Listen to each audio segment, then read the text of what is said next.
L'Allemagne était vraiment devenue une nation bien différente. Elle était toujours le plus grand pays d'Europe, mais c'était désormais une démocratie avec des institutions républicaines.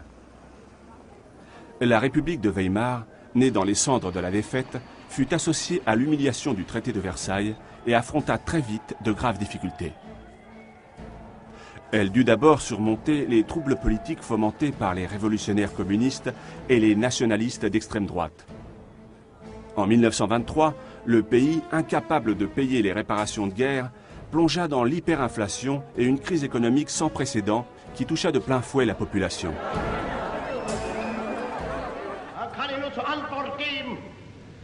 La misère et la rancœur fournirent un terrain fertile à une nouvelle génération d'hommes politiques, parmi lesquels Adolf Hitler. Hitler était d'origine autrichienne. Engagé volontaire dans la Première Guerre mondiale, il combattit vaillamment et fut décoré de la Croix de fer. De retour en Allemagne, il s'installa à Munich. Ses talents de propagande et son charisme lui permirent de prendre rapidement le contrôle d'un groupuscule d'extrême droite qu'il fit grandir et transforme en Parti national-socialiste, le Parti nazi. En novembre 1923, Hitler et ses hommes de main tentèrent un coup d'État qui échoua, le putsch de Munich. Hitler fut condamné à 9 mois de prison. C'est là qu'il écrit Mein Kampf, Mon combat, son manifeste politique antisémite où il expose son idéologie et son programme. Il accuse les Juifs d'être responsables de tous les maux de l'Allemagne, appelle à reconstruire la puissance du pays et à regagner l'espace vital par la conquête de nouveaux territoires à l'Est. Après sa libération, il s'attela à organiser les nazis sous la forme d'un parti politique discipliné. Son objectif désormais est de conquérir le pouvoir en utilisant le système démocratique. Mais pendant les 5 années qui suivirent, l'Allemagne de Weimar prospéra. Le soutien aux partis extrémistes, de droite comme de gauche, s'affaiblit. Puis, brusquement, l'occasion se présenta pour Hitler.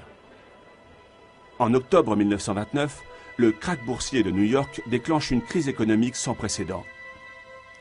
Le monde entier plonge dans la Grande Dépression.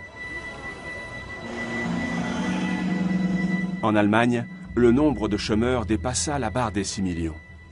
Pour les populations désemparées, seuls les discours des hommes politiques extrémistes semblaient offrir des solutions.